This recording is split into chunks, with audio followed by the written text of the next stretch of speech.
So often I find myself relying on my own ways. Then the storms roll in and my strength within all begins to fade. I look to see where God could be. He feels so far away.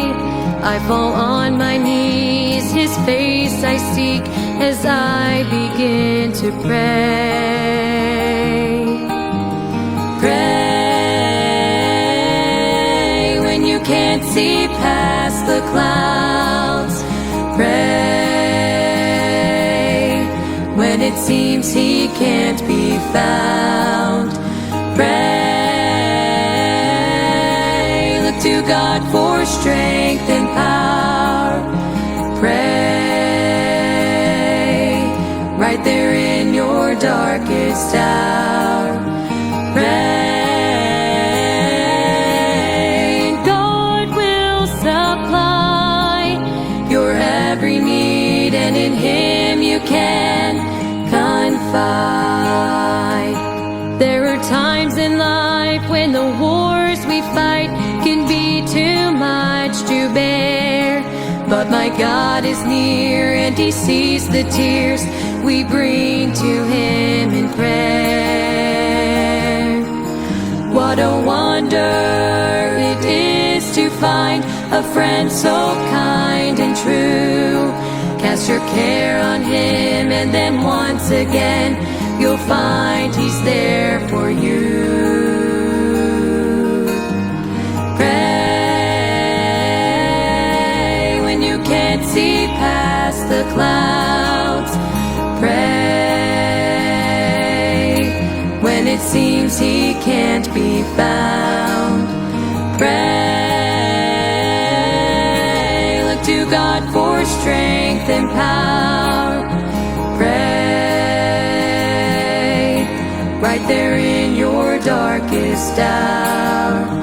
Pray, and God will supply your every need, and in Him you can confide. What a friend we have in Jesus. All our sins and griefs to bear. What a privilege to carry everything to God in prayer. Pray when you can't see past the clouds. Pray when it seems He can't be found. Pray, look to God for strength and power. Pray, right there in your darkest hour. Pray, and God will supply your every need, and in Him you can confide. Yes, your every need, I know He will supply.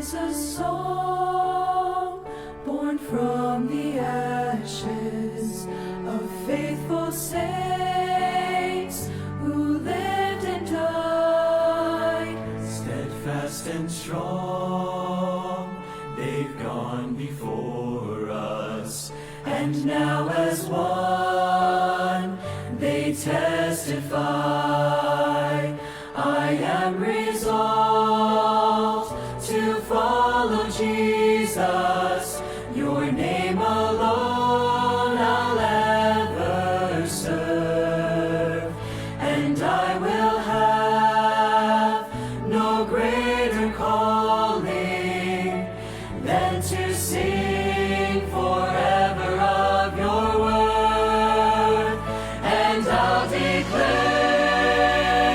that you are faithful. I'll give my life to this dear cause, though none go with me, my theme be only, oh hallelujah, I am resolved.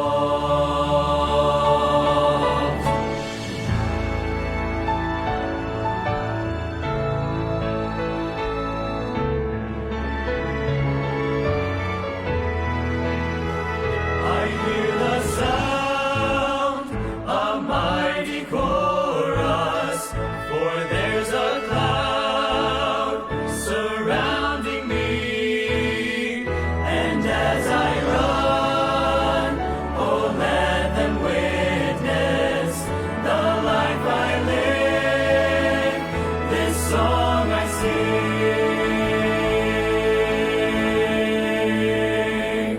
May I be true in pain and sorrow, pour out my all till nothing's left.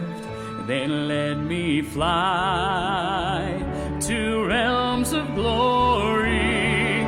This anthem strong, my dying breath. I am resolved to follow Jesus. Your name alone I'll ever serve, and I will have no greater calling than to sing forever of your word, and I'll declare that you are faithful.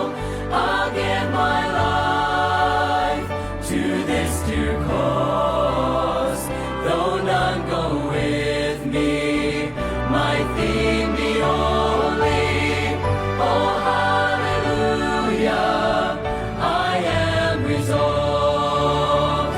I have decided to follow Jesus. I have decided to follow Jesus.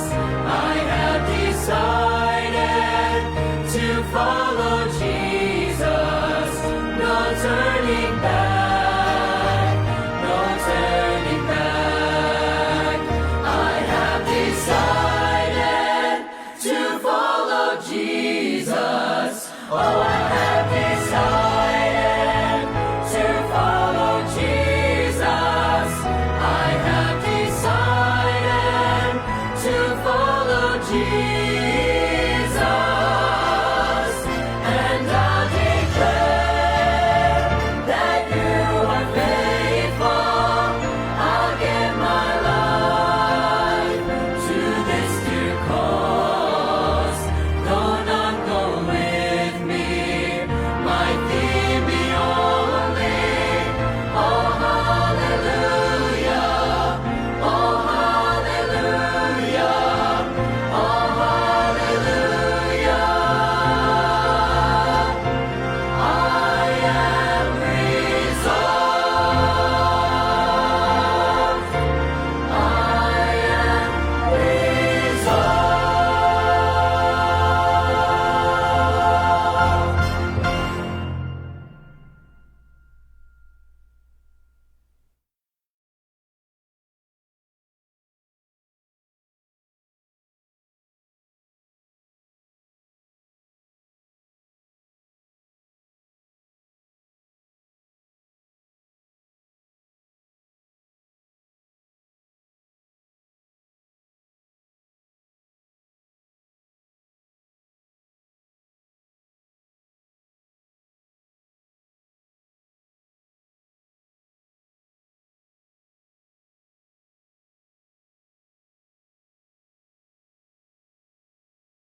sky, but nothing can alter what God has ordained. He promised forever His church will remain. It passed through the fire that made martyrs of men, burned like a beacon where darkness had been. What God has begun, He will surely sustain. When the world has passed away, the church will remain.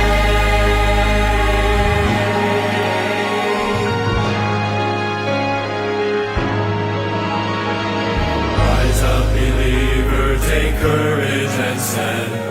Nothing can harm what He holds in His hand. You are the body and you bear His name. So shout to the nations, the church will remain. It passed through the fire that made martyrs of men, burned like a beacon where darkness had been. What God has begun, He will surely sustain.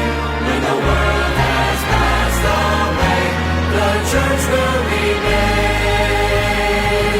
Jesus said, on this rock I will build my church, and the gates of hell shall not prevail.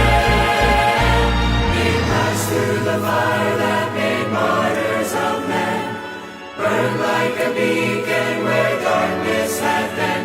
What God has begun, He will surely sustain. When the world has passed away, the church will remain. When the world has passed away, the church will remain.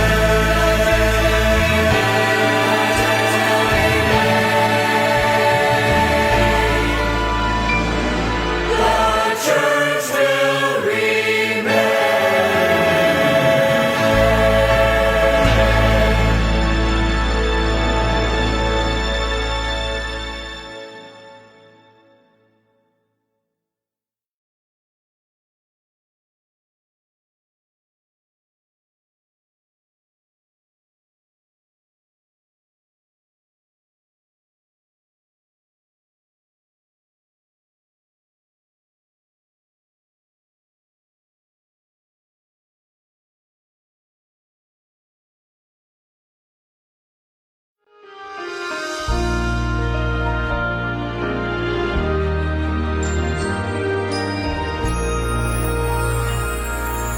I was in the valley, I was sinking low.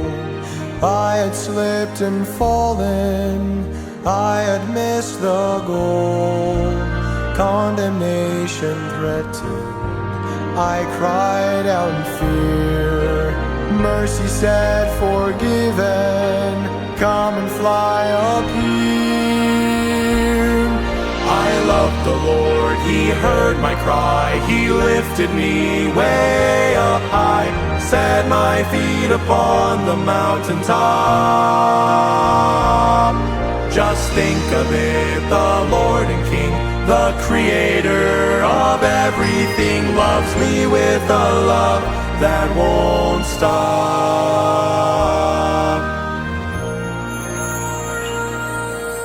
If you bear the burden of a sin-scarred life, past mistakes and failures haunt you in the night, you can be forgiven, for God's word is true. On the wings of eagles, you can sing it too. I love the Lord, He heard my cry, He lifted me way up high, set my feet upon the mountaintop. Just think of it, the Lord and King, the Creator of everything, loves me with a love that won't stop. I love the Lord, He heard my cry, He lifted me way up high, set my feet upon the mountaintop. Just think of it, the Lord and King, the Creator of everything, loves me with a love that won't stop. He loves me with a love that won't stop. Won't stop. Won't stop.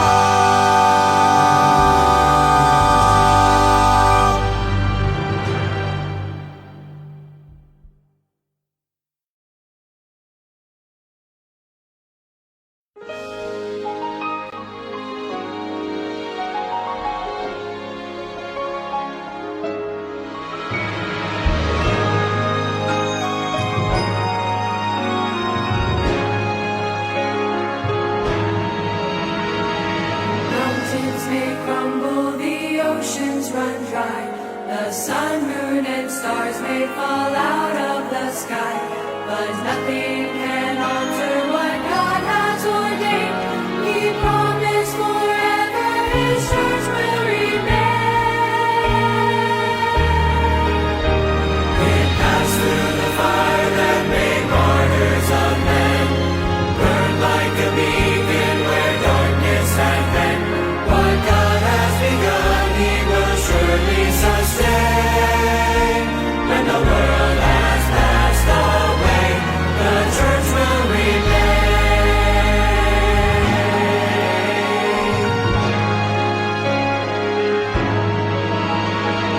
Rise up, believer, take courage and stand.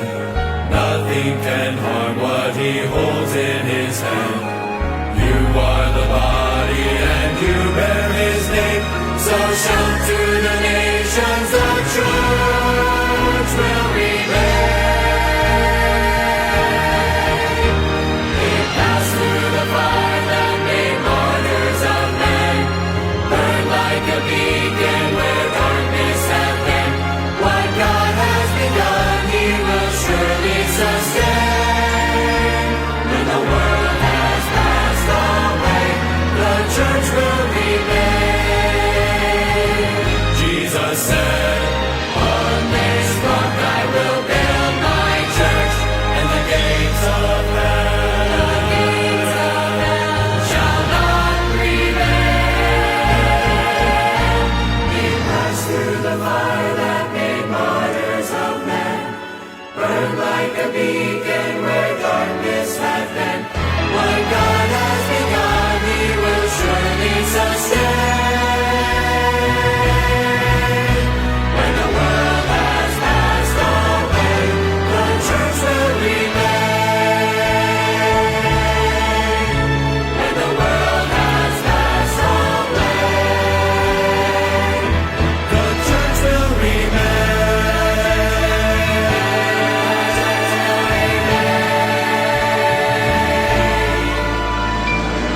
The church will remain.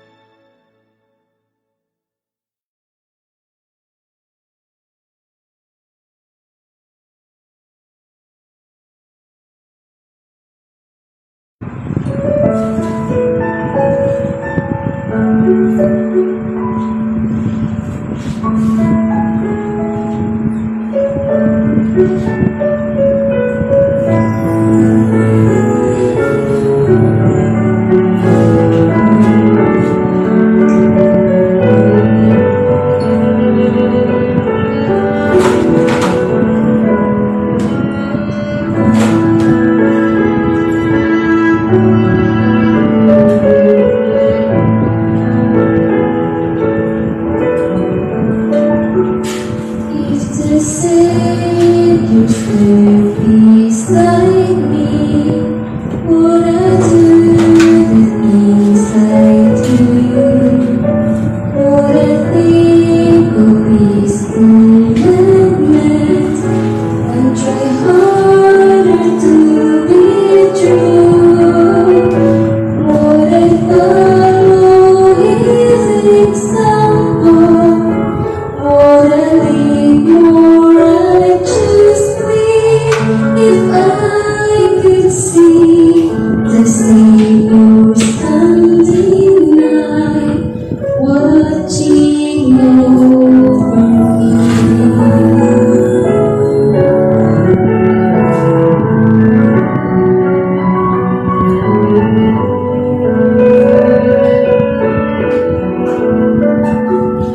If the Savior stood beside me, would I say the things I say?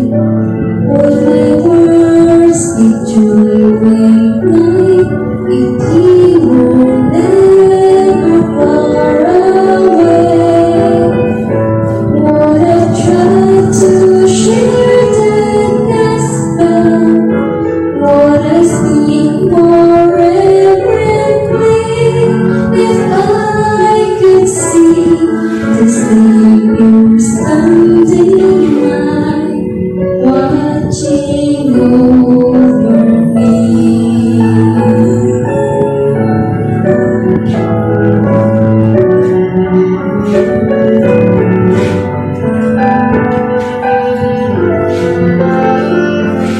If the Savior stood beside me, would I know the dust in me?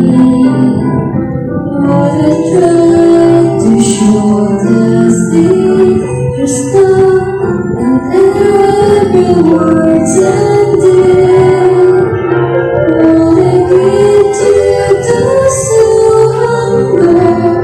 Would I serve more willingly if I could see the Savior standing nigh, watching over me?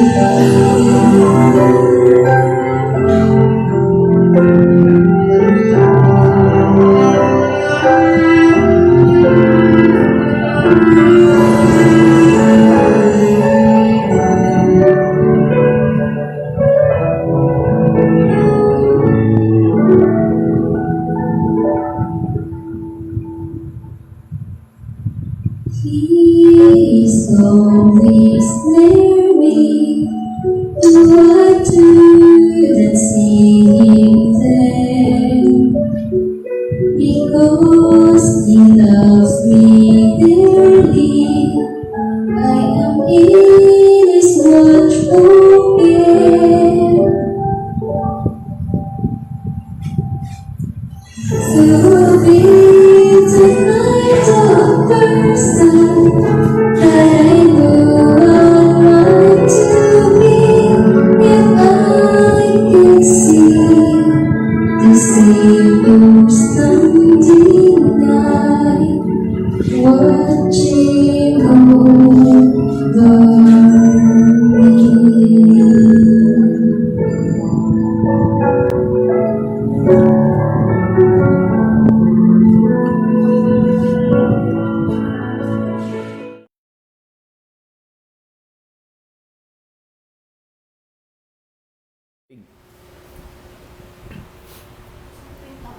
Ito.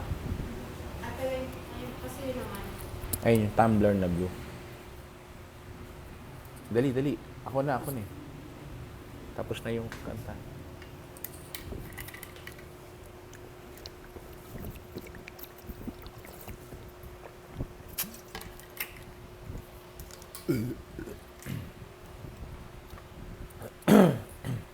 Han, nawala yung title.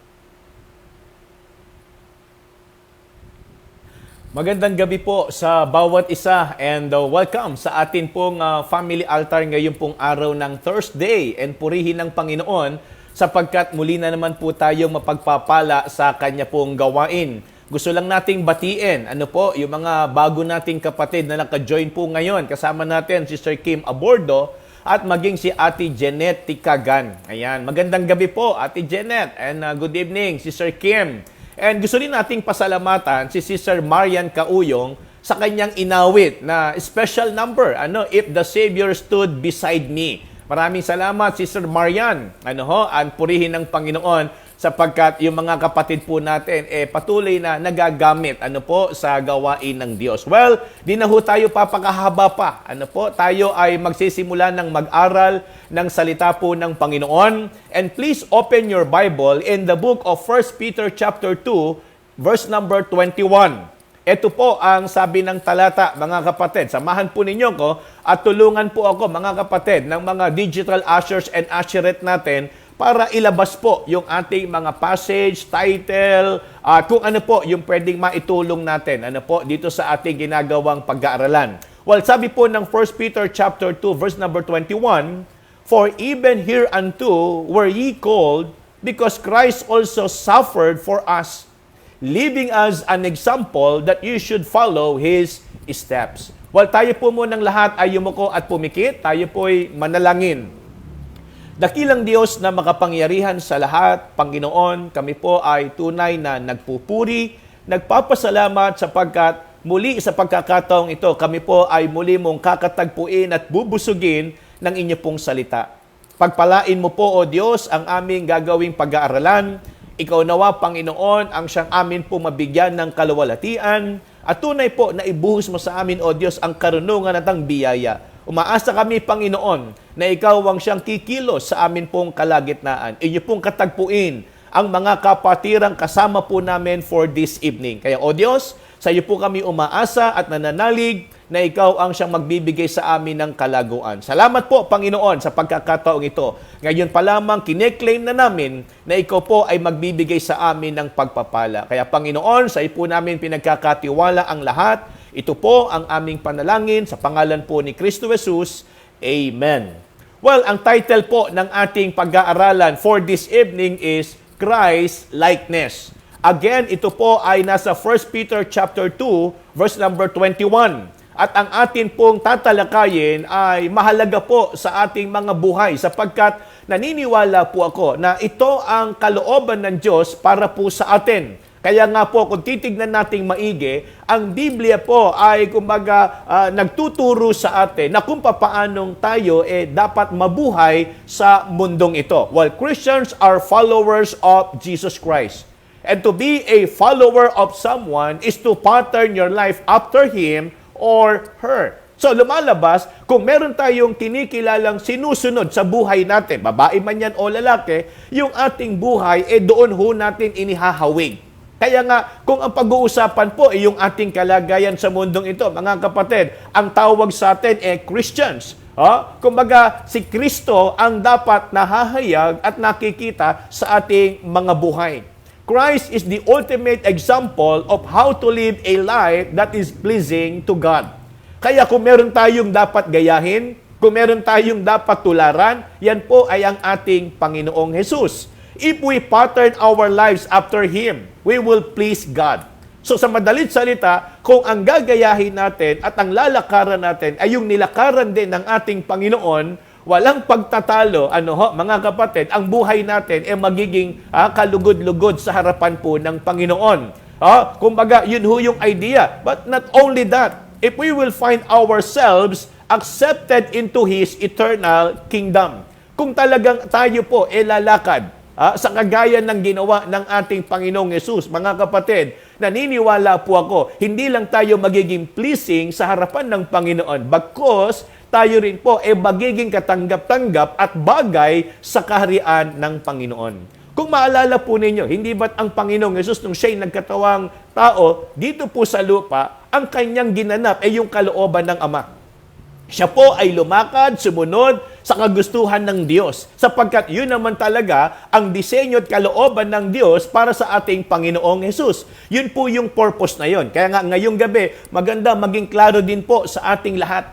Ano po ba ang layunin ng Diyos? Ano po ba ang purpose ng Panginoon sa atin bilang mga mananampalataya? Tandaan po ninyo, ang kalooban ng Diyos sa atin ay maipahayag natin ang ating Panginoong Yesus sa ating mga buhay. Ganito po yan Dalawang paraan ang pwede ho nating maging, magawa para maipahayag natin ang ating Panginoong Yesus. Number one, kung tayo po ay matututong mangaral ng kanyang salita at ating ipakikilala ang ating Panginoon, hindi lang bilang Diyos, kundi maging tagapagligtas ng bawat isa po sa atin. So, yun po yung isang paraan para makilala nila ang Panginoon. Then, pangalawa, yung makita po sa buhay natin na talagang tayo po mga totoong Kristiyano na mayroong Kristo sa ating buhay at yun ang kanilang nakikita. Kaya nga, yung ideyang Christ-likeness, parang yung buhay po natin maging kagaya ng ating Panginoong Yesus. Bagamat, hindi ho natin kayang kopyahin 100%.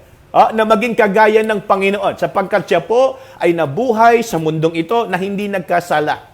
Pero ang idea po ng Christ-likeness yung buhay natin hanggat maaari maihawig sa naging buhay ng ating pong Panginoong Jesus. Kaya nga yan ho ang ating pag-aaralan Mga kapatid, pakinggan po ninyo. Hindi ba't ito yung sinabi po ng John chapter 13 and verse number 15? Pakinggan po ninyo ulitin ko po. John chapter 13 and verse number 15. Sabi po ng talata, "For I have given you an example that you should do as I have done to you." Malinaw, mga kapatid, according to this verse, sabi ng Panginoon, "For I have given you an example." Kaya hindi para mahirapan ang sino man po sa atin, kung talagang tayo po tunay na mananampalataya, ang sabi ng Biblia, ang Panginoon mismo ang siyang naglatag ng Kanya pong halimbawa para tayo mga nagnanais sumunod sa Kanya, hindi ho tayo mamali o kaya hindi ho tayo mahirapan na gawin kung ano po ang ginawa ng ating Panginoong Jesus. Simple lang po. Di ba't ang sabi ng Panginoon sa Kanyang pananalangin doon po sa Garden of Gethsemane, mabuhay siya ayon sa kalooban ng Ama, hindi sa kalooban niya, hindi sa kagustuhan niya. Bagamat, tandaan po ninyo, bawat isa po sa atin, may tinatawag tayong free will. Meron tayong kalayaan. Makakapili tayo ng mga ginugusto natin sa ating buhay. Pero bilang mananampalataya, wag ho nating makalimutan na ang Panginoon ang siyang dapat maging sentro ng ating buhay. Ang Panginoong Yesus ang siyang dapat maging, kumbaga, tinitignan natin sa atin pong pang-araw-araw na lakad at pamumuhay. Kasi yun naman talaga ang kalooban ng Panginoon para sa atin. Ngayon, eto po, paano natin ito magagawa? Paano natin ito ma-apply sa atin pong mga buhay? Number one, ito ho yung nakita ko. Ito yung dapat maging ultimate goal natin. Sapagkat, ang sabi po ng Philippians chapter 2, verse number 5, malinaw po na sinabi ni Apostle Paul sa mga kapatiran sa Pilipos in verse number 5, "Let this mind be in you, which was also in Christ Jesus." If you know the context of Philippians chapter 2, ang sabi ng Bible, ang tinutumbok po dyan is obedience. Kung paanong ang ating Panginoong Yesus ay sumunod sa Ama o sa Panginoon na kung tutuusin, yung kanyang naging pagsunod ay nagdala sa kanya sa kamatayan.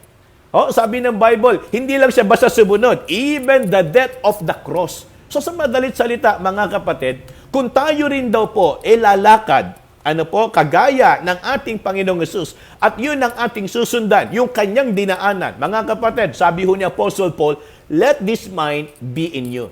So ito po ang dapat maging batayan natin kung ang pag-uusapan ay pagsunod natin sa naging buhay ng ating pong Panginoong Yesus. Sabi ng Bible, lumakad siya na ang sinusunod ng ating Panginoong Yesus ay yung Ama na nasa langit.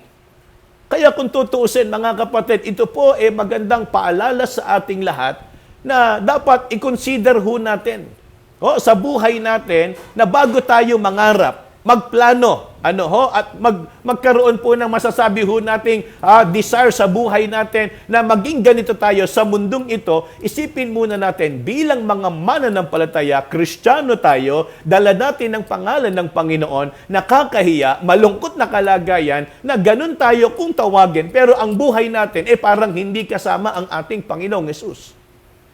Kaya kung titignan po natin in Romans chapter 15, verse number 3, sabi po ng talata, "For even Christ pleased not himself, but as it is written, the reproaches of them that reproach thee fell on me." So mga kapatid, linawin natin. Tandaan po natin, yung paglakad natin sa kalooban ng Diyos ay hindi po yan kabayaran ng naging pagliligtas sa atin ng Panginoon. Uulitin ko, mga kapatid, yung paglakad natin sa kalooban ng Diyos ay hindi po kabayaran ng ginawang pagliligtas sa atin ng Panginoon, sapagkat hindi ho natin kayang bayaran yung ginawa ng Panginoon sa atin pong mga kasalanan. Tandaan po ninyo, kahit ilang buhay pa ang magbuwis para sa kabayaran ng ginawa nating kasalanan, kulang pa rin po yan. Kulang pa rin po yan para tayo etubusin sa tiyak na kapahamakan. Tanging ang Panginoon po lamang. Siya lamang ang mayroong kapangyarihan at kakayanan na atin po makamtan ng buhay na walang hanggan. Siya po ang mayroon lang kakayanan magbayad ng lahat ng ating mga kasalanan. So kaya kung tutuusin, yung paglakad natin sa kanyang kagustuhan at maging hawig yung ating buhay, sa totoo lang mga kapatid, yan para pa rin po sa atin. Bakit po? Kasi sabi ho ng Bible, kapag tayo po ay sumunod sa kanyang kagustuhan at ginawa natin yung kanyang mga kautusan, tandaan po ninyo, lahat ng utos ng Diyos, mapalumang tipan, mapabagong tipan, laging ang kaakibat niyan, pagpapala. Opo, mga kapatid, ang sabi ng Bible, pag inuna natin ng Panginoon, anong karugtong? And all these things shall be added unto you. Tingnan nyo mga kapatid, inuna natin ng Panginoon. Naglingkod tayo sa Kanya. Anong kabuntot nun? Mga kapatid, pagpapala.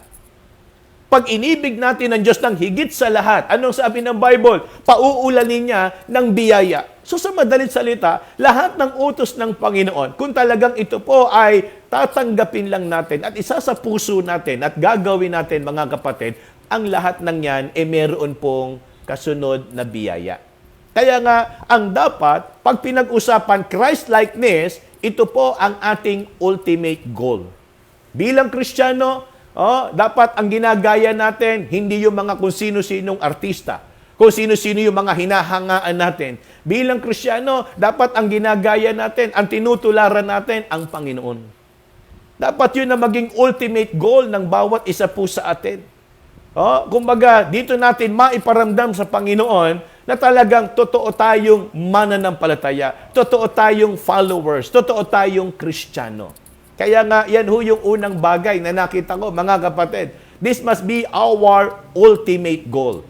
Yung idea ng Christ-likeness, wala tayong ibang dapat goal sa buhay, kundi maging kagaya tayo ng ating Panginoon. Second thing na nakita ko po, mga kapatid, the undeniable godliness. Kapag ang buhay natin ay nahawig sa ating Panginoon, mga kapatid, tandaan po ninyo, hindi ba't ang Bible din ang nagsasabi, "This is my beloved Son in whom I am well pleased." Sino po ang nagsasalita ron? Ang Diyos Ama. Sino ang tinutukoy doon? Ang ating Panginoong Jesus. So sa madalit salita, ano po ba ang nakalulugod sa Ama? Kabanalan. So sa madalit salita, kung titignan natin, in John chapter 5, verse number 19, "Then answered Jesus and said unto them, Verily, verily, I say unto you, the Son can do nothing of himself, but what he saith the Father do. For what things soever he doeth, this also doeth the Son likewise." Kaya, tingnan nyo mga kapatid, dito natin makikita, paano ba lumakad ang Panginoon sa kanya pong naging buhay dito sa lupa? Hindi ho porket siya'y nagkatawang tao, wala na ho siyang kapangyarihan bilang Diyos. Hindi ho porket siya po ay humalubilo sa mga makasalanan, hindi na po siya Diyos. Mga kapatid, wag ho nating makalimutan, siya po'y nagkatawang tao lang, hindi po siya naging tao. Hindi ho siya naging tao, siya'y nagkatawang tao. Nananatiling Diyos pa rin siya, kaya lang pagdating dito sa lupa, hindi siya lumakad ng ayon sa gusto niya bilang tao. Siya po'y lumakad ayon sa kagustuhan ng Ama. Kaya pagdating po sa Philippians chapter 3, mga kapatid, ito ho yung idea ni Apostle Paul in verse number 8. "Yea, doubtless, I count all things but loss for the excellency of the knowledge of Christ Jesus my Lord, for whom I have suffered the loss of all things, and do count them but dung, that I may win Christ." Amen? So, ang idea ni Apostle Paul dito, kaya niyang isakripisyo ang lahat.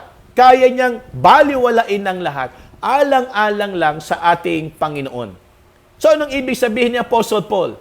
Para sa kanya, dapat laging ang Diyos ang sentro, dapat ang Diyos ang laging una sa ating mga buhay. Kumaga, tignan niyo po yung concept dito. Tignan niyo po yung nakapaloob na kaisipan ni Apostle Paul dito. Sabi niya, walang pag-aalinlangan. Kaya niyang ituring ang lahat na ito'y baliwala lamang, walang halaga. Bakit? Sapagkat ang sabi niya rito, that I may win Christ. So kung talagang tayo po ay susunod at lalakad sa kalooban ng ating Panginoon at yun ang gagayahin natin, hindi ba't ito ay nagpapahayag ng kabanalan? Kasi po alam naman natin na ang naging buhay ng Panginoon dito sa lupa ay buhay na kung saan sumunod sa kagustuhan ng Ama. Okay, mantakin niyo to ha. Sa Matthew chapter 4, kung inyo pong naalala yung istorya, hindi ba't makailang ulit siyang tinukso ng dyablo? O ni Satanas. Sabi ho ng Bible, anong nangyari? Nagtagumpay ba si Satan? No. Nagkasala ang Panginoon? Hindi.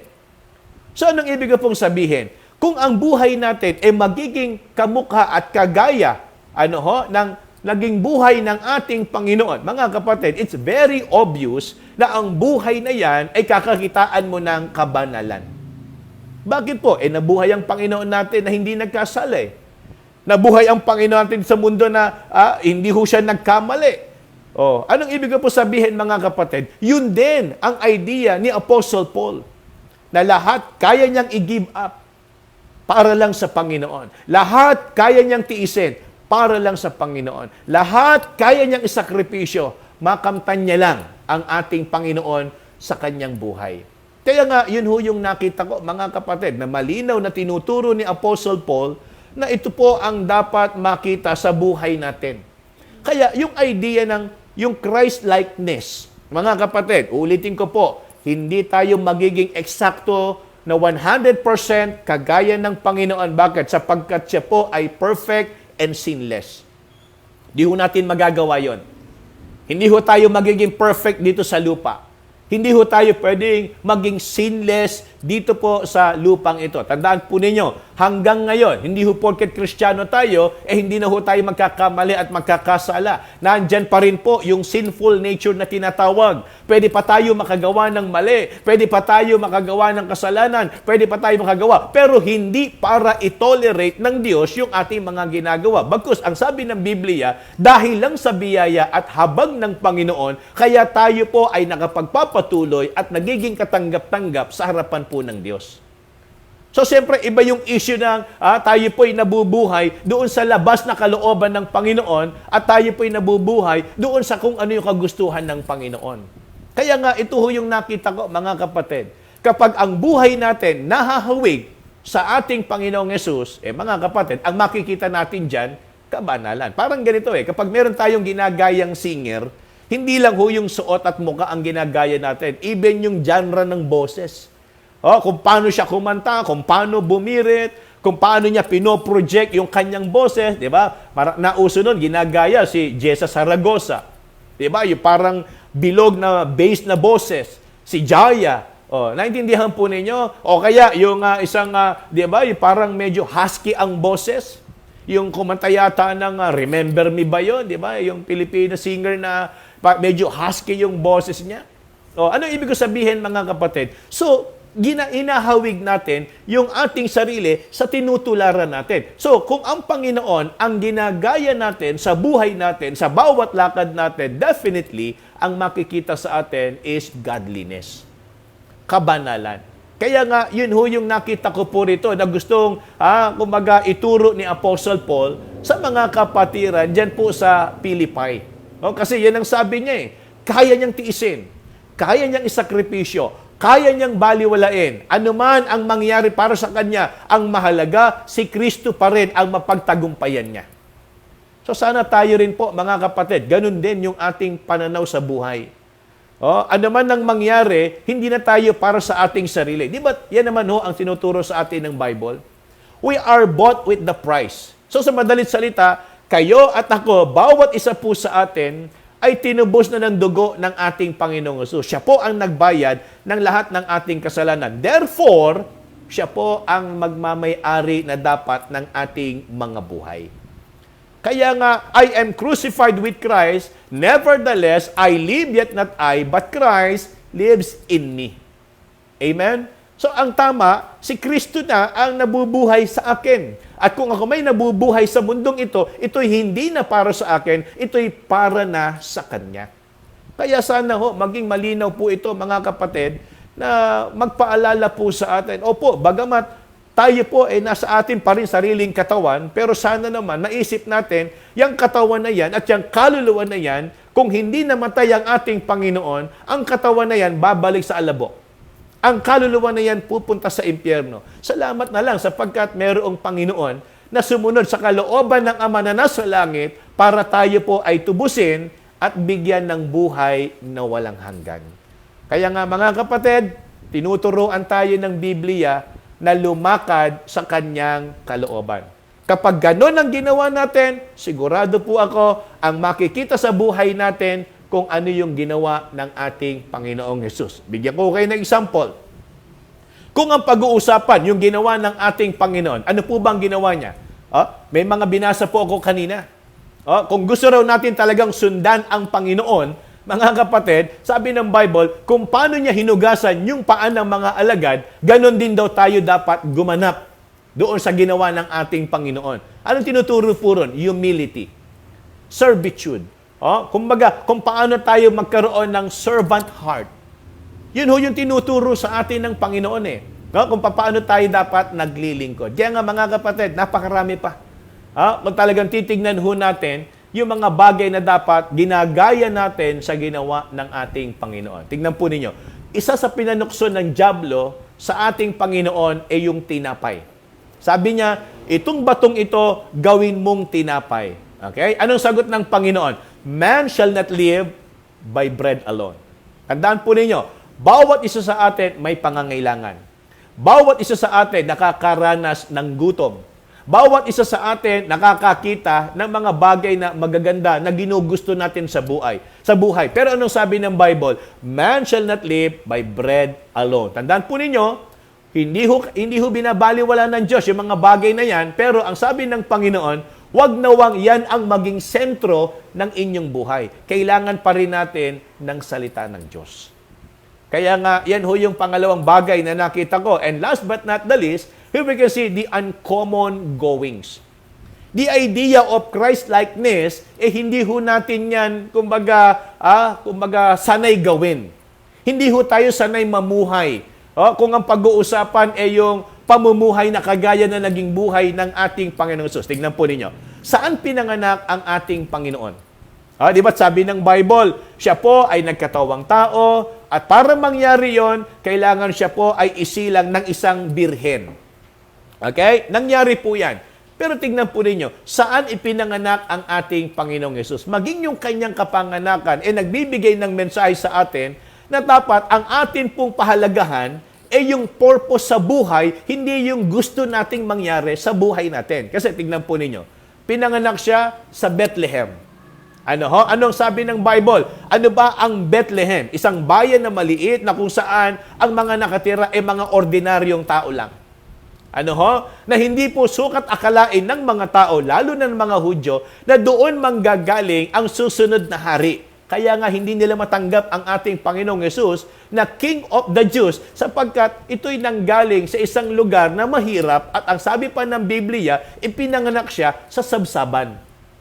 Anong ibig ko sabihin mga kapatid? Yung idea ng kung paano ang Panginoon nagsimula sa kanyang ministeryo dito sa lupa, ibinaba niya yung kanyang sarili.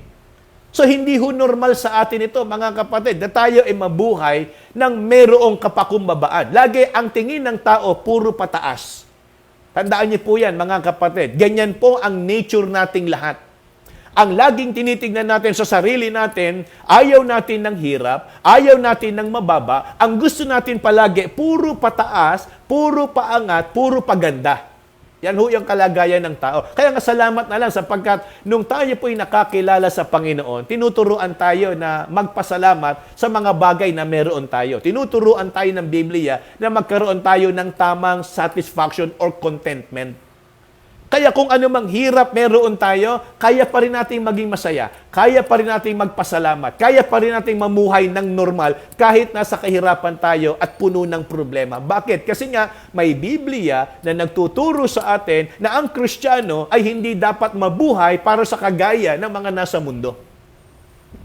Yun ho yung ibig sabihin nito, mga kapatid. Hindi ho common sa atin, hindi normal sa atin na lumakad sa katuwiran. Hindi ba sabi ho ng Bible, man loveth darkness rather than light.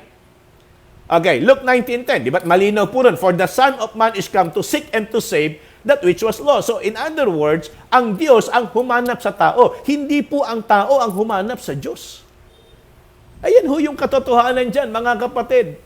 Hindi ho natin hinahanap ang liwanag. Hindi ho natin hinahanap ang Diyos. Ang hinahanap natin, yung sarili natin kung paano natin mailalagay sa maganda at mataas na kalagayan. Yan ang nature po nating lahat.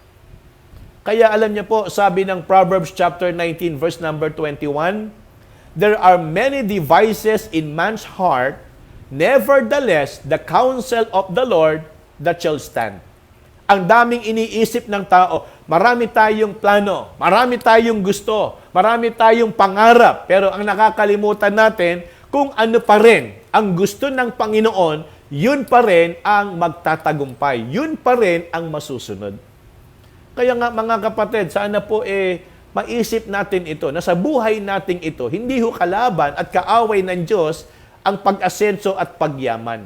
Lagi ko hong sinasabi yan. Ang gusto lang ng Panginoon, habang tayo po ay inaangat at pinagpapala, mabalansin natin yung buhay natin, na habang tayo itinataas ng Diyos, kasama ang pangalan ng Panginoon sa buhay natin. Hindi ba't masarap marinig na kaya tayo naging maayos sa ating buhay kasi dahil sa Panginoon? Hindi ba't ang sarap isipin na kaya tayo nakatapos sa pag-aaral dahil sa Panginoon? Kaya tayo nakapagpundar ng ari-arian at ng kung ano paman dahil sa Panginoon? Di ba, yun ho yung tama bilang Kristiyano, na lahat ng meron sa atin, lagi nating isipin na dapat ang pangalan ng Panginoon ay nakakapit sa buhay na natin. Kaya kung saan man ho tayo makarating, ano man ang maging estado natin sa buhay, tandaan ho ninyo, bilang Kristiyano, kasama na po ang pangalan ni Kristo sa buhay natin. Kaya hindi ho kasi normal na ang tao lalakad sa kagustuhan ng Diyos, ang tao lalakad sa kalooban ng Panginoon. Hindi po. Kaya nga ang Biblia, pilit tayong inaaralan para tayo ay lumakad sa kanyang kalooban. Kasi ang tao, pilit na lumilihis. All we like sheep have gone astray. Yan ang sabi ng Bible. Nagkanya-kanya tayo ng landas, nagkanya-kanya tayo ng daan. Pilit ang tao humahanap ng sarili niyang tagumpay sa kanyang sariling kaparaanan. Samantalang ang Diyos naman ay nag-aalok sa atin ng buhay na matagumpay, buhay na masagana. Pero bakit humahanap pa tayo ng iba? Okay, pag-aralan niyo kung kayo po ay nakakasama ko every morning sa atin pong pinag-aaralan sa Book of Jeremiah, anong ginagawa ng bayan ng Diyos? Pilit na kumikilala pa ng ibang Diyos-Diyosan. Samantalang, hindi ba't obvious na may Diyos na nag-alis sa kanila sa Ehipto? May Diyos na humati ng karagatan. May Diyos na nagpaulan ng pagkain. May Diyos na gumawa ng himalay na pumatay sa mga taong humahabol sa kanila. Hindi pa ba sapat yon para sila maniwala sa tunay na Diyos? Bakit nagtatayo pa sila ng ibang Diyos? Bakit naghahanap pa sila ng ibang Diyos-Diyosan sa mga bayan o bansa na nakapaligid sa kanila? Ganyan ang nature ng tao. Hindi normal ho sa atin nang lumakad sa tama. Hindi ho normal sa atin ang sumunod sa kalooban ng Diyos. Kaya nga sana mga kapatid, maramdaman natin na maging ang Espiritu ng Diyos ay umaayon sa kalooban ng Ama. Ang salita ng Panginoon ay nagtuturo na lumakad tayo sa kung ano ang kalooban ng Diyos para po sa atin. Kaya nga para po sa ating paglulundo. Alam niyo, sabi ng 1 John chapter 2, verse number 6, He that saith, He abideth in Him, ought himself also so to walk, even as He walk. So, ang ibig sabihin niyan, kung talagang tayo po ay nananalig sa Panginoon, kung talagang tayo po ay sa Kanya na, ang ibig sabihin, sabi nga ng Bible, therefore, if any man be in Christ, he is a new creature. So, meaning, ako, ikaw, na talagang na kay Kristo na, ang sabi ng Bible, malinaw po, He abideth in Him, ought himself also so to walk. Ibig sabihin, kung ano yung naging lakad ng Panginoon, nagre-require ho sa atin ito bilang mga anak kay Kristo na lumakad din tayo kagaya ng kanyang naging lakad. Even as He walked. Kaya nga mga kapatid, sana po sa ating naging pag-aaral for this evening, tayo po ay naliwanagan. Bilang Kristiyano, hindi lang ho tayo papuntang langit. Dapat yung direksyon ng buhay natin habang nandito sa lupa, papunta rin sa pagkahawig sa buhay ng atin pong Panginoong Jesus. Kaya nga mga kapatid, naniniwala po ako, hindi niya kagad pinagbayaran. Yung ating mga kasalanan. Hindi ho kagad siya namatay. Siya po muna ay nagministeryo. Siya po muna ay naglingkod dito sa lupa para mag-iwan sa atin ng halimbawa. Hindi ba't yan po ang sinabi ng John 13, verse number 5? For I have given you, John chapter 13, verse number 15, for I have given you an example that you should do as I have done to you. Kung paano nagawa ng Panginoon yon, pwede rin nating magawa. Basta't tumingin lang tayo sa Diyos. Yun lang po ang ating gawin. Kaya nga sana mga kapatid, sa atin po naging pag-aaral ngayong gabi, tunay po na tayo ay nabusog at napagpala ng salita ng Panginoon. Manalangin po tayo. Dakilang Diyos, maraming salamat po sa amin pong naging pag-aaral ng inyong salita. Sa karunungan, maging sa pagkilos ng banal na Espiritu, O Diyos, amin pong naramdaman kung papaanong ang aming mga buhay ay kailangan po naming itama. I-align po namin, O Diyos, sa inyo pong kalooban. Kaya, O Diyos, Ikaw po ang aming pinasasalamatan sa gabing ito. Salamat po sa paalala mo sa amin. Salamat po sa pagtuturo mo sa amin. Salamat po sa pag-ibig mo sa amin na ang buhay namin ay dapat maging wasto at maging kaaya-aya sa inyo pong harapan. Kaya Panginoon, pinupuri ka namin, itinataas. Maraming salamat, O Diyos. Ito po ang aming panalangin sa pangalan po ni Kristo Jesus. Amen. So again, maraming salamat po sa mga kapatirang nakasama natin sa naging pag-aaral po natin ng salita ng Panginoon. Pero huwag muna ho kayong umalis. Samahan po ninyo akong manalangin para po sa mga pamilya at kapatiran na atin pong ipapanalangin for this evening. Ito po sila, panoorin natin.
Okay, so yan po yung ating mga ipapanalangin for this evening. Ano po, yung mga pamilya at mga kapatiran. Mga kapatid, samahan po ninyo ko, manalangin po tayo.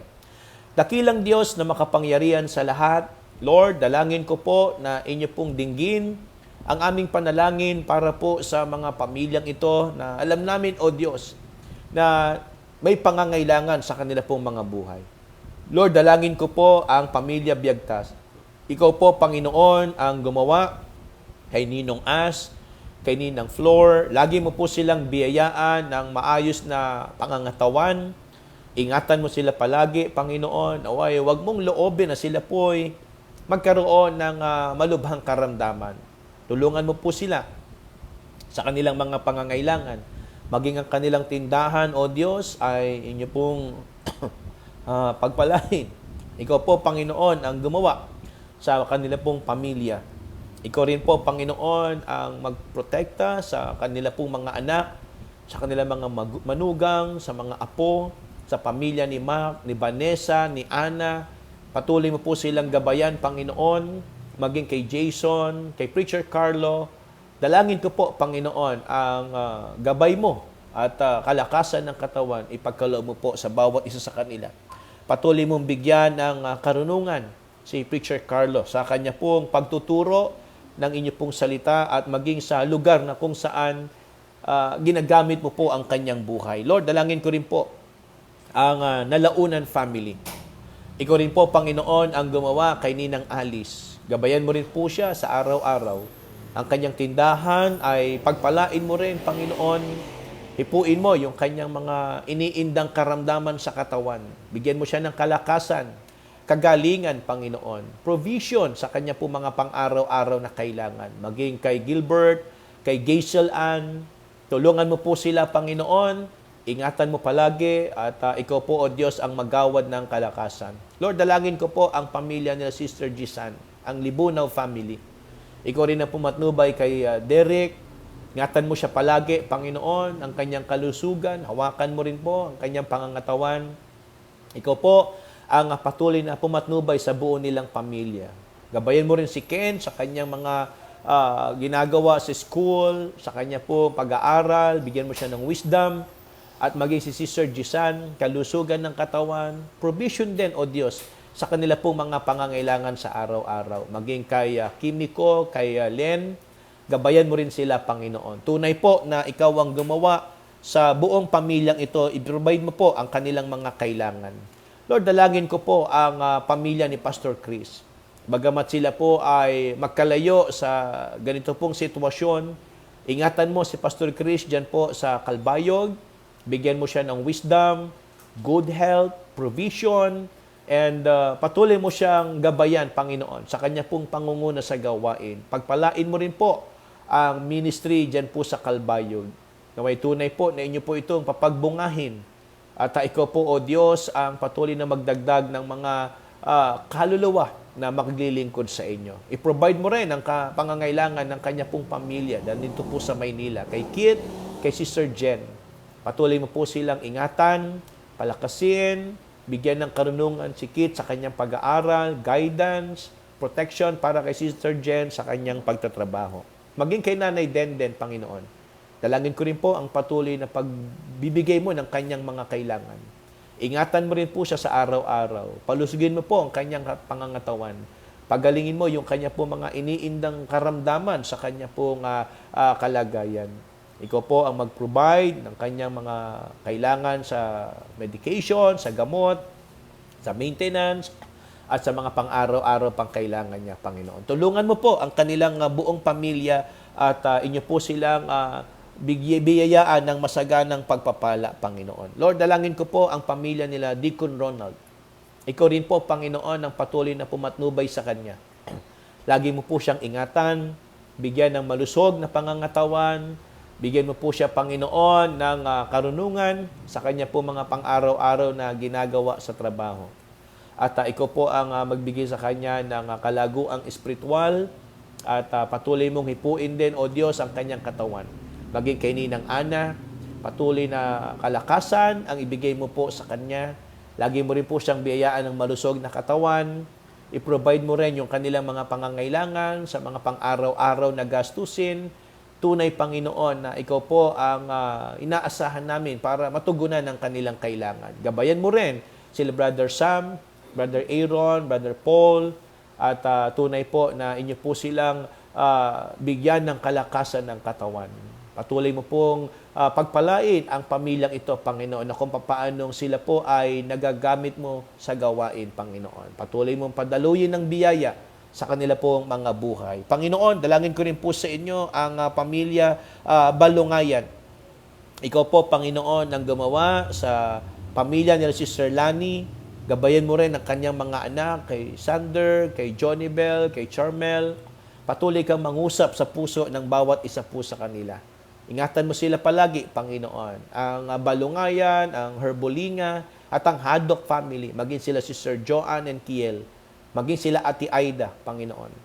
Patuloy mo po silang patnubayan, bigyan ng kalakasan ng katawan. Ingatan mo rin po sila, O Diyos, sa araw-araw. Gumawa ka rin po sa kanilang mga buhay. Lord, dalangin ko rin po ang pamilya nila Ninang Kiten, ang Lacuna at Kakayan family. Lord, patuloy mong palakasin si Ninang Kiten, ingatan mo siya palagi, i-provide mo rin, Panginoon, ang kanya pong mga kailangan. Patuloy pong palaguin mo ang kanyang pananampalataya, ang kanyang pag-ibig sa iyo, ang kanyang paglilingkod. Ikaw po, Panginoon, ang nakakaalam ng kanyang desire sa kanya pong puso. Ikaw po ang nakakakita ng kanyang mga ginagawa everyday. Lord, palakasin mo po siya at patuloy mo siyang gabayan. Maging ang pamilya ni Sister Joanne, niyo po silang ingatan, si Mawal, si Sigi. Lord, ikaw po ang kumilos sa kanyang puso. Ikaw ang gumawa sa kanilang kalooban, Panginoon. Tunay na inyo po silang gabayan, O Diyos. Lord, dalangin ko rin po ang pamilya nila Kuya Tony. Ikaw rin po ang magbigay kalakasan ng katawan para sa bawat isa sa kanila. Kay Ate Jean, at maging kay Marvin, kay Kim, kay Kate, kay Karen, sa kanilang mga pamilya. Dalangin ko po, Panginoon, na inyo pong patnubayan ng buong pamilyang ito. Patuloy mo silang biyayaan ng provision, guidance, at patuloy na kalakasan ng katawan. Ang ipagkaloob mo kila Kuya Tony at kay Ate Jean. Ikaw rin ang gumawa sa buhay ni Ate Lita Dumlao. Patuloy mo siyang biyayaan, katagpuin. Tunay, Panginoon, na ikaw ang gumawa sa kanya rin pong buhay at sa kanyang mga pangangailangan. Lord, dalangin ko rin po ang pamilya ni Nanay Cristina Gueta. Ikaw rin po ang gumawa sa kanyang mga anak, sa kanyang mga apo. Patuloy mo po silang tulungan sa kanilang mga pangangailangan. At ikaw po ang patuloy na gumamit sa buhay ni Nanay Cristina. Patuloy mo siyang i-bless, Panginoon. Maging kay Nanay Rosita, sa kanya pong pamilya, patnubayan mo po sila, i-provide mo rin yung kanilang mga kailangan sa araw-araw. Patuloy mo silang tulungan, Panginoon, sa kanila po mga buhay. Lord, nilalapit ko rin po sa inyo ang pamilya ni Nanay Luningning Ibes. Ikaw rin po ang magbigay sa kanya ng kalakasan ng katawan, sa kanyang mga anak, sa kanyang mga apo, sa kanyang pamilya, O Diyos. Maging sa kanya pong kalusugan, lalo na sa kanyang paningin. Lord, patuloy mo siyang pagalingin, palakasin, pahabain mo pa ang kanyang buhay. I-provide mo po yung kanyang mga kailangan, maging ang kanyang pamilya. Tulungan mo po sila, O Diyos, diyan sa UK, dito sa Pilipinas. Ikaw po, Panginoon, ang pumatnubay sa bawat isa po sa kanila. Lord, dalangin ko rin po ang Fernandez family. Ikaw ang pumatnubay kay Tintin, kay Jessie, kay Jesiah. Gumawa ka po, Panginoon, sa kanilang mga puso. Tunay, Panginoon, ang salita mo ay maging malayang kumilos sa kanila pong mga buhay. I-provide mo rin yung kanila pong mga kailangan, maging kay Mary Grace at kay Wilson, sa Manlises family, Panginoon. Tulungan mo po ang mag-asawang ito. Ingatan mo sila sa araw-araw. Ikaw rin po, Panginoon, ang mag-provide ng kanilang mga pangangailangan sa buhay. Lord, dalangin ko rin po ang pamilya Hikilio at Siasol. Patuloy mong palakasin, pagalingin si Sister Mati. Inyo siyang biyayaan ng kalusugan ng katawan, provision sa mga bayarin, sa mga pang-araw-araw na pangangailangan, at protection din sa kanya po mga nilalakad at pinagtatrabahuhan. I-bless mo rin yung kanyang mga negosyo. Tunay, Panginoon, na inyo po siyang tulungan sa kanya pong pagtataguyod ng kanyang pamilya, Panginoon. Bigyan mo siya ng karunungan at kalakasan ng katawan.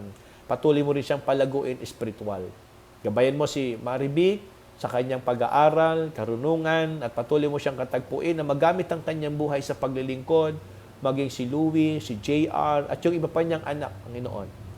Na ikaw rin po ang pumatnubay sa kanila. Tulungan mo sila, Panginoon. Gumawa ka po sa kanilang mga buhay. Patuloy mo silang gabayan at bigyan ng kalakasan ng katawan. Lord, dalangin ko po ang Dein La family. Ikaw po ang patuloy na kumilos sa puso ni Brother Ray. Patuloy mo siyang gabayan. I-provide mo po ang kanilang mga kailangan kay Sister Gypsy, sa kanyang mga paninda, sa kanyang pinagtatrabahuhan. Patuloy mo siyang palakasin, patuloy mong pagpalain ang kanilang pong income, ang kanilang business, ang kanilang buong family. Dalangin ko po, Panginoon, guidance and protection and also good health para po sa kanilang buong pamilya. Gabayan mo si Renzi, si Rensil, si Andrea, si Adrian, si Sunny. Patuloy mo silang biyayaan ng malusog na pangangatawan. Ikaw ang gumawa sa kanila, Panginoon. Patuloy mo silang gabayan. Maging si Sir Rian, si Brother Arnel, maging yung kanilang anak, Panginoon, na patuloy mo silang patnubayan, si Daniel, at maging si Brother Michael, Panginoon. Tulungan mo po ang pamilyang ito. Ikaw po, O Diyos, ang gumawa sa kanilang mga buhay. Patuloy mo silang paalalahanan, patuloy mo silang bigyan ng kalakasan ng katawan, Panginoon. Lord, dalangin ko po ang pamilya nila Ate Judy. Ikaw rin po ang gumawa sa kanya mga anak. Patnubayan mo sila, Panginoon, kay Patricia, sa kanila po buong pamilya. Tulungan mo sila, Panginoon, sa kanilang mga pangangailangan. Gumawa ka po, O Diyos, sa kanilang mga buhay at patuloy mo po silang alalahanin sa kanilang mga kailangan at patuloy mo silang bigyan ng kalaguan, Panginoon. Lord, dalangin ko rin po si Preacher Christian, maging yung kanilang family. Ikaw po ang mag-provide at magprotekta sa kanila. Ikaw rin po ang magbigay ng kalakasan kay Preacher Christian, wisdom sa pangunguna sa gawain mo, Panginoon. Maging kay Preacher Rodel, ikaw rin po ang magpalakas sa kanya. Patuloy mong gabayan siya sa mga kanya pong pinupuntahang lugar para magturo at mangaral ng inyong salita. Patuloy mo siyang bigyan ng wisdom, Panginoon. Maging ang kanilang family na nasa Samar din. Patuloy mo silang gabayan, O Diyos. Maging kay Sister Weng at maging kay Sister Eliza, Panginoon. Dalangin ko po na patuloy mo silang gamitin. Ang kanilang mga pamilya, inyo rin pong pagpalain. I-provide mo ang need ni Sister Weng. I-provide mo rin po ang need ni Sister Alay. Patuloy mo silang bigyan ng kalakasan ng katawan. Patuloy mo silang ingatan. At dalangin ko po, Panginoon, ang kanilang mga buhay ay tunay na magamit sa inyo pong gawain, Panginoon. Bigyan mo rin po sila ng maayos na kalusugan ng katawan. Ganon din po sila Tricia, si Ann at si Crisanta.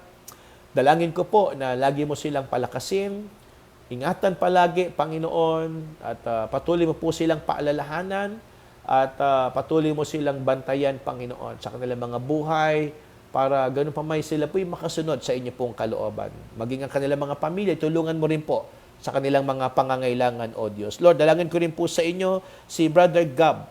Ikaw rin ang magbigay sa kanya ng kalakasan ng katawan, karunungan sa pagtuturo ng inyong salita, sa pagtuturo sa mga bata, sa mga pinupuntahan, mga tao na nais ilapit sa iyo, Panginoon. Tunay na siya po inyong po papagbungahin. At patuloy mo siyang ingatan palagi at i-provide mo rin yung kanyang mga kailangan. Maging si Brother Noel, ang kanyang pamilya. Lord, patuloy kang kumilos sa buhay ng mga kabataang ito. Gabayan mo sila palagi. At lagi mo rin po silang paalalahanan, Panginoon, sa kanilang mga nagiging lakad, sa kanila po mga nagiging buhay, Panginoon. Lord, dalangin ko rin po sa inyo si Kisha. Ikaw rin, Panginoon, ang magbigay sa kanya ng kalakasan ng katawan. Patuloy mo rin siyang palaguin. At nawa, ikaw rin po, Panginoon, na mag-provide ng kanilang mga kailangan, maging sa kanila pong pamilya. Ganon din po kay Brother Ryan, Panginoon. Ikaw rin po ang kumilos sa kanya. Patuloy mo siyang gamitin sa ministry ng music. Patuloy mo siyang lang palakasin. I-provide mo rin yung kanilang mga kailangan. Maging kay Brother Ruden, dalangin ko rin po ang kalaguan at karunungan sa pag-aaral, kalakasan ng katawan, at patuloy mo po siyang paalalahanan, Panginoon, sa kanyang mga dapat mga gawin at obligasyon sa kanyang pag-aaral, sa kanilang pamilya, at maging sa inyo pong gawain, Panginoon. Kaya, O Diyos, umaasa kami na ikaw po ang siyang didinig ng lahat ng kahilingang ito. Ikaw rin po ang magbibigay kasagutan sa tamang panahon at sa tamang kaparaanan. Kaya, maging ang mga kasama po naming kapatiran ngayong gabi, akin din po silang inilalapit sa inyo, na naway patuloy niyo po silang pagpalain, At ingatan po kami sa buong magdamag na ito, Panginoon, sa aming gagawing pamamahinga. Salamat po sa buong araw na ito na puno ng pagpapala, puno ng biyaya. Ikaw po, Panginoon, ang aming itinataas at niluluwalhati. Ito po ang aming panalangin sa pangalan po ni Kristo Jesus. Amen. So again, maraming salamat po sa lahat ng mga nakasama natin for this evening. God bless you and to God be the glory.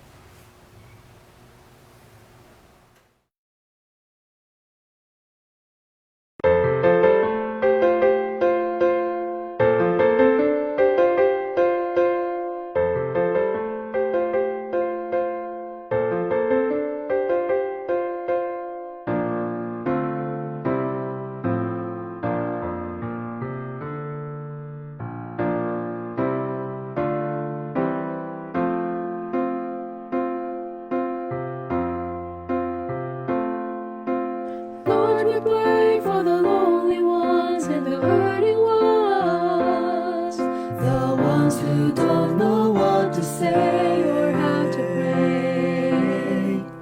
Lord, we pray for the broken hearts and the shattered lives, The ones now groping in the dark, Lord, be the spark. And so we pray, and so we pray for ways to be used by you.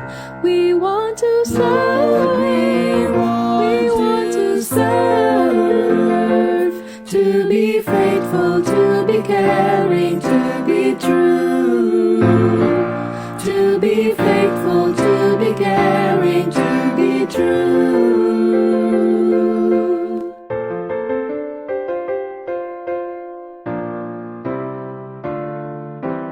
Lord, we pray for the lonely ones and the hurting ones, The ones who don't know what to say or how to pray.